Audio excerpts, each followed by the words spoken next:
I wanted to share a story about that chant, joy, joy, ever new joy. I was at, I joined Ananda in Palo Alto.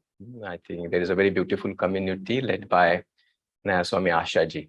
And then I was working at that time and a good job. So I also, like most of us, wanted to support Ananda, Palo Alto in whatever were capacity, not only by seva, but financially and whatnot. So they used to conduct these fundraising events from time to time. So the first fundraising event I went to, they say, yeah, come, and then it's like a fundraising lunch, and then bring your checkbook. So of course we all took it. And well, we all know our pockets, nah? And we also know the extent of our generosity. So I had a very sumptuous figure in mind, not very stingy, but not something extravagant either.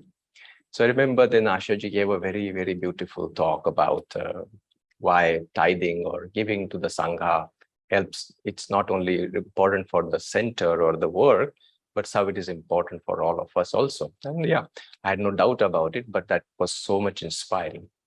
And I recall with that inspiration, now we're just going to about to sign our checks with the figures in our mind.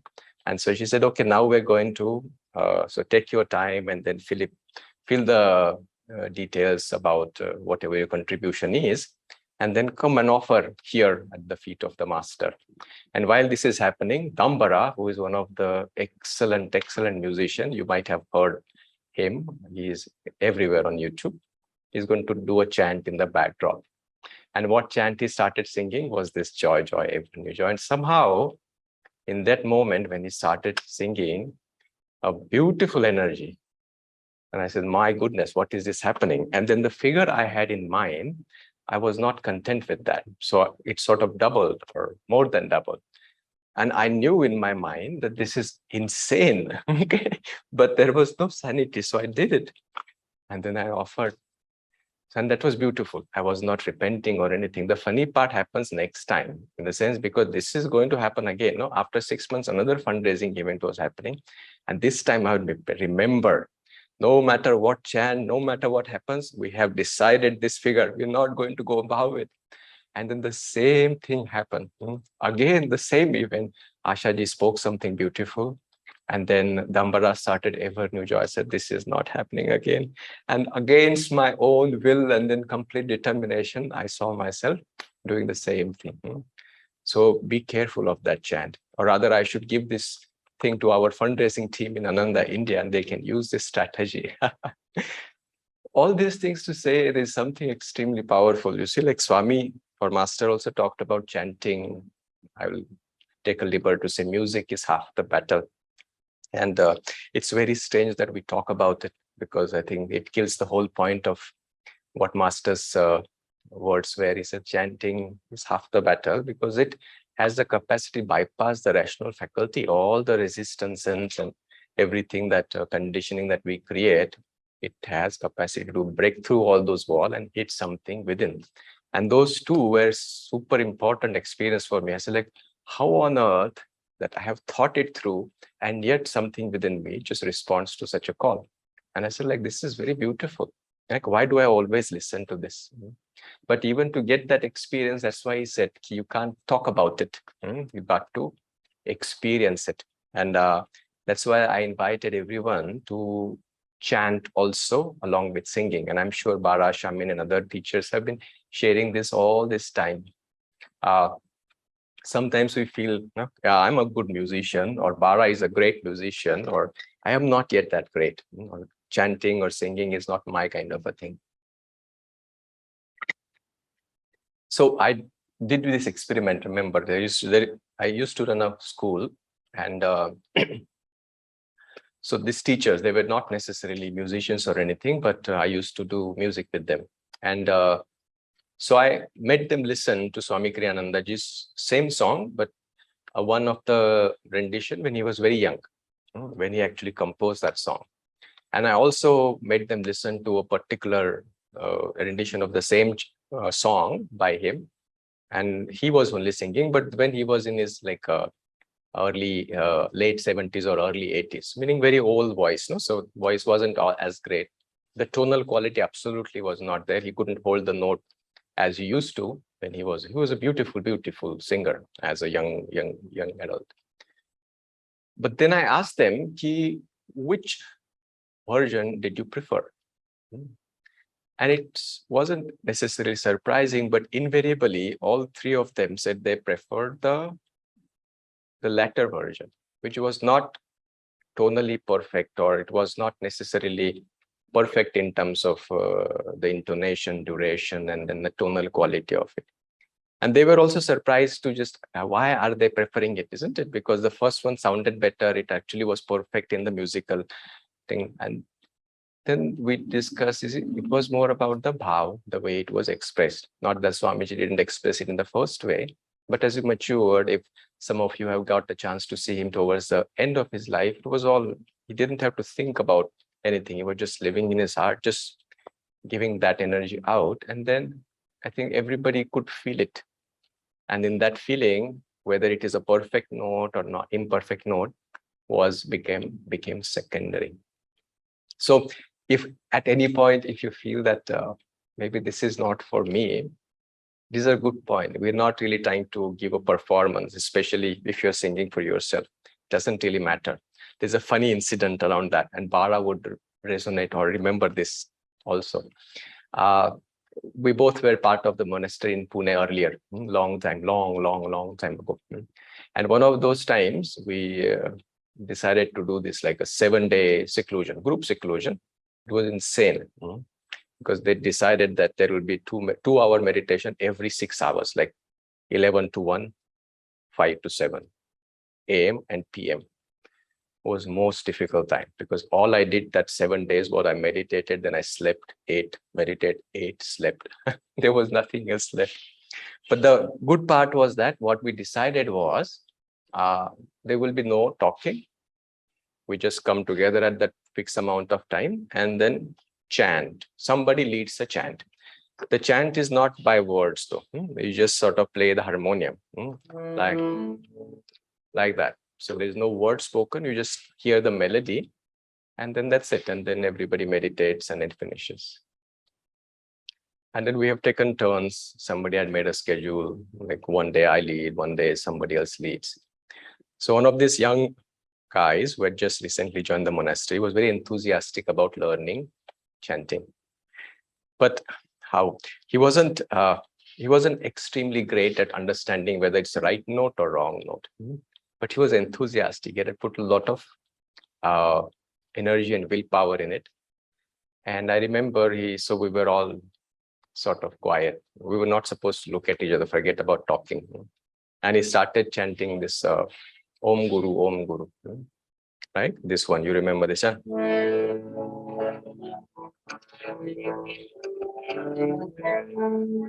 Yeah, we know this Om Guru chant. The only problem was that, like, he had got one note wrong, huh?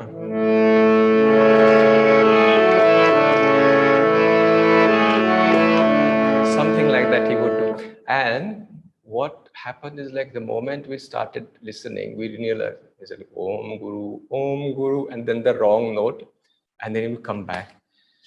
And this is a very repetitive chant. And those of us who are a little musically inclined, we realize this is going to happen over and over. And then this guy, though he was completely into it, he was just going on and on about singing that chant. And then so can this get over so that we can start on our meditation? No, for 5 minutes fully he sang. For rest of us, we were like extremely restless by the end of it. And then somebody also came and like, this guy should not lead a meditation for the rest of 7 days. Just so that we all can have our peace. But the funny part of that, while this whole crazy thing was happening, this particular one was having a time of his life. He was enjoying it so beautifully, right?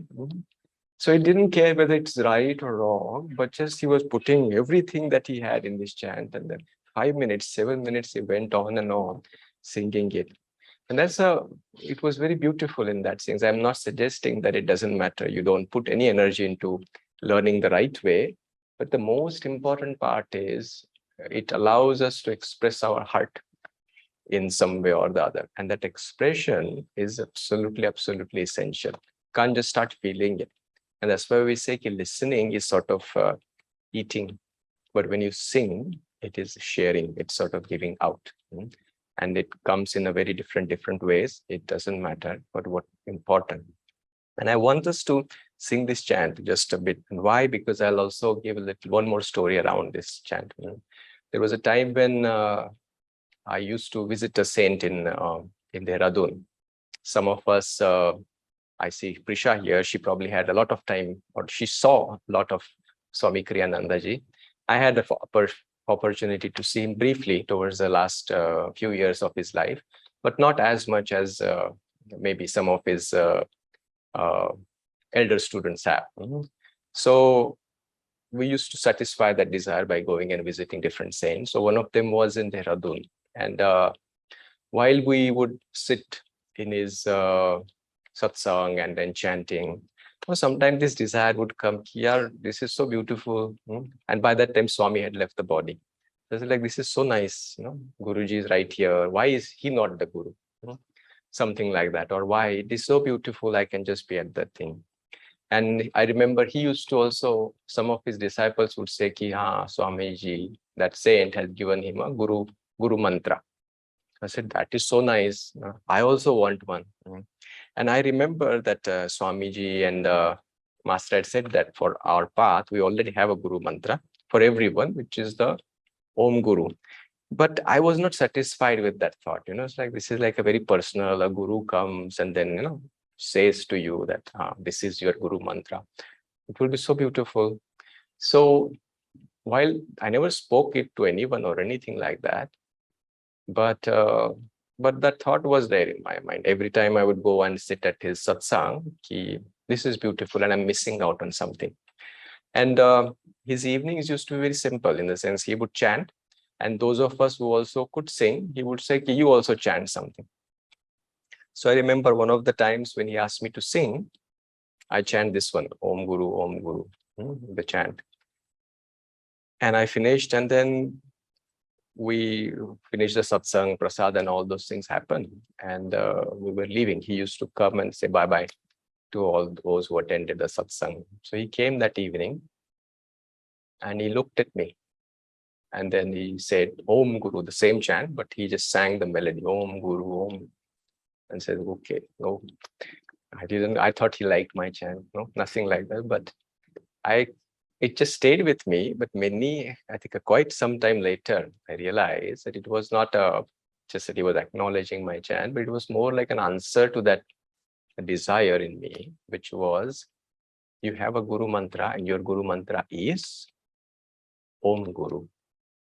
And it is actually true for all of us. That's what, so this particular chant is a very relevant and useful for all of us to learn or sing, and then keep that as a back of our mind as we do it.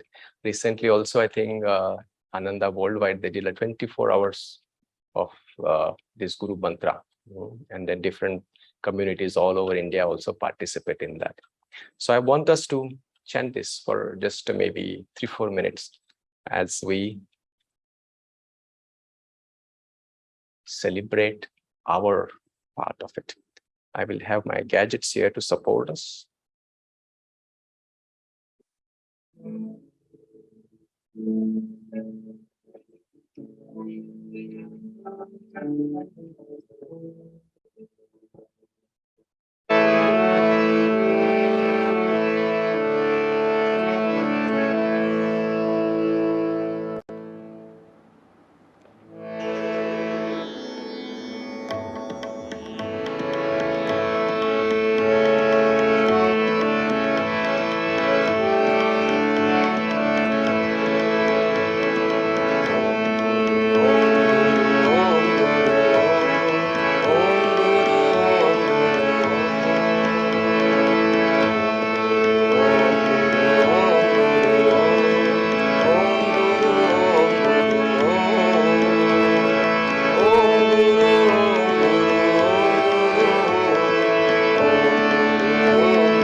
Just for a few moments again, let that chant vibrate into your body, into your being, into your mind, silently.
Om Shanti Shanti Shanti.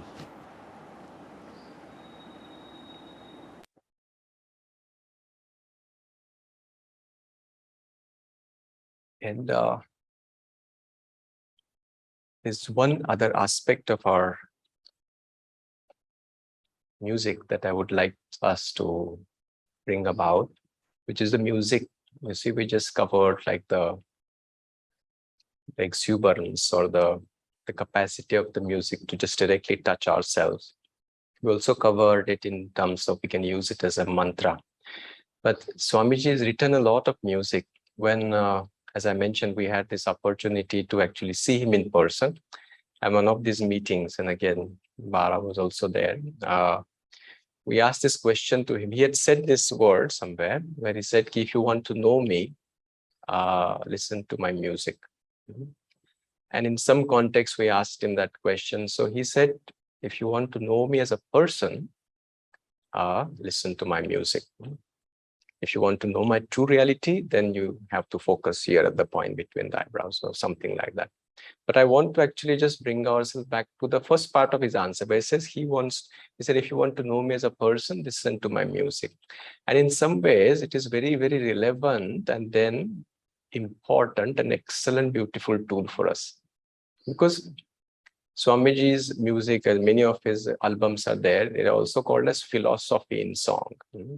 And in some ways, as he was journeying, whatever understanding, experiences, clarity, wisdom that he was having, insights, of course, he made an attempt to speak them. We have lots of talks by him, but he also gave them a shape, a beautiful shape, which was the words and the songs that we sing. And I personally find a lot of truth, lot of depth, lot of resonance, vibrancy in those songs of him if I try to tune in. And so, as they say, you have to spiritualize a chant, you also have to spiritualize a song, meaning what you listen to it, read the word, and then try to feel the truth behind those words also. And I want us to experience one of those songs today, which is again one of my favorites. My favorites is because probably that was one of the first songs I learned. So this guitar is by Swami Vijay, and then he taught me this song just when we were just by the Ganges one day, and he taught me how to play this song, and this is Come Gather Round. It has very beautiful words. Before we sing, I'll just paste them here, but I want to say a few things about it also. And this is excellent song because it also sort of gives us in terms of hints, in terms of our own introspection, our own swadhyaya. The first chant, the first stanza of this song says, some people think to harvest happiness. No, where is it? Let me come. Some people think to harvest happiness by weeding trouble, easing every stress. The trouble is the troubles never end. Get rid of one, you will find its friend. And you will see that this is sort of a reflection when we live our life, even if you consider your life before you become a devotee, we try to say, Kiar, once I leave this job, if that job is troubling you, that will be a relief. I can find a better, happiness may last. If I change, get a new car or some more money or a better partner or something or the other. And but when we come to a spiritual path, they say, okay, no, you can't change your circumstances. You got to change yourself. Now we have become wise all of a sudden, isn't it? So now we think that, well, this stanza doesn't apply to me anymore. Some people think to harvest happiness by weeding trouble. I used to weed people. I used to weed situations. Now I know that doesn't work, because you remove one, the other will appear on its own. But there is a subtlety to that also. He still wrote this because as a devotee, what happened is like we had a tendency. To say there are problems, I need to fix them. The problems which were not fixable, like trying to fix the situations in their life. Now, what happened is like the same tendency you may find sometimes becomes within ourselves. The focus has shifted from out to in. Now we try to fix ourselves. Recently, I listened to a talk somewhere. This is a saint. Again, I'm no one to judge who is saint and saintly, but just let's assume. So he was asked this question, are you a self-realized person? And to which he answered, see, the question itself is oxymoronic. Either you are self-realized or you are a person. Which one are you asking? I don't know if the questioner didn't understand that part. And this is what, as a devotee, if we still continue, you will see that the attitude of trying to fix wrong things still continues. Meaning what? We try to fix our personality. We don't have to fix the personality, because personality is just a trait, something we have acquired. What we have to discover. So before I go to that, do I have time? Yes, maybe quickly share that story. Baba Ramdev, everybody knows Baba Ramdev, right? There's a video of him online, and there's a TV anchor. She's like determined to sort of provoke him. And it will be a very thrilling experience if you see like a Swami or someone of that stature getting angry or something. I felt that was her intention. So she just giving him question after question and then just trying to provoke some response. And one of those questions she asked was, if you see that he has some problem with his eye is not, which I don't remember which one, but something. She said, like, you claim to be some kind of a saint, and look at that, you can't you fix your own eye? So he was not provoked, unfortunately for her, but his answer was very relevant to what we're discussing. He said, see, you're asking if I'm a perfect person, if I have a perfect body, I have a perfect personality, but you're looking for perfection in the wrong places. The goal is not to perfect this body or the personality. The goal is find the perfection which is already inside. I'm paraphrasing his words, by the way. I don't know whether she was satisfied, but I was quite satisfied. Weeding trouble. We do not need to find faults in ourselves and then fix them so that we become perfect. We just need to leave those weeds aside and look at the perfection which is inside. And that, he says, the next third stanza. It's in your heart. The songs of joy resound. You will hear but echoes in the world around. Wind on a hill sounds lonely if you are sad. Free if you are free. Cheerful if you are glad. And in that same, if you hold on to this thought, the third stanza thought, it's in your heart. The freedom is right here. And the more we live, he says, the last stanza, friends come with me, will chant of battles won, shots not of anger. Joy will be our gun. Before the light, the veils of sorrow rend. In inner freedom, all delusions end. So we will sing as we conclude this morning today. consider this as an affirmation. I would leave these words with you. Uh,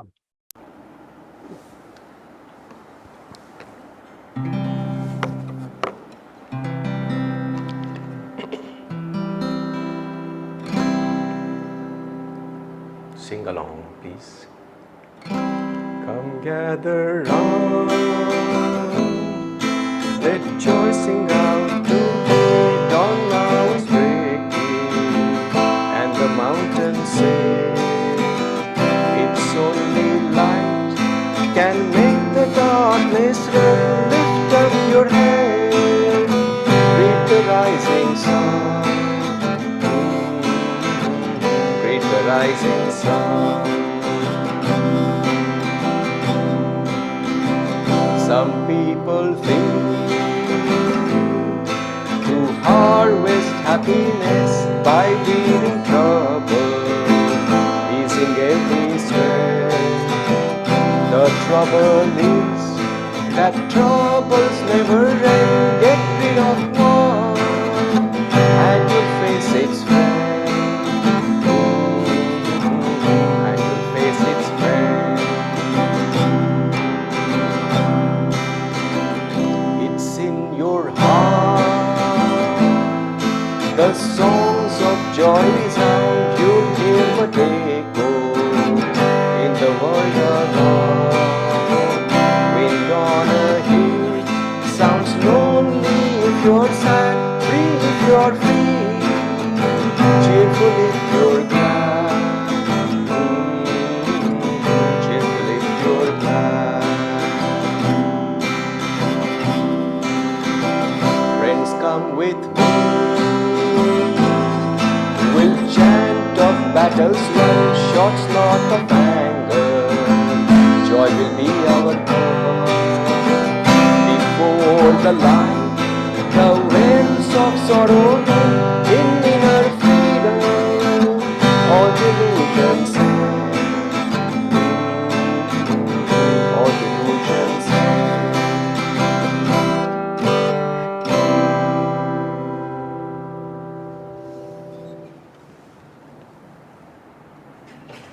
Isn't it a beautiful tool?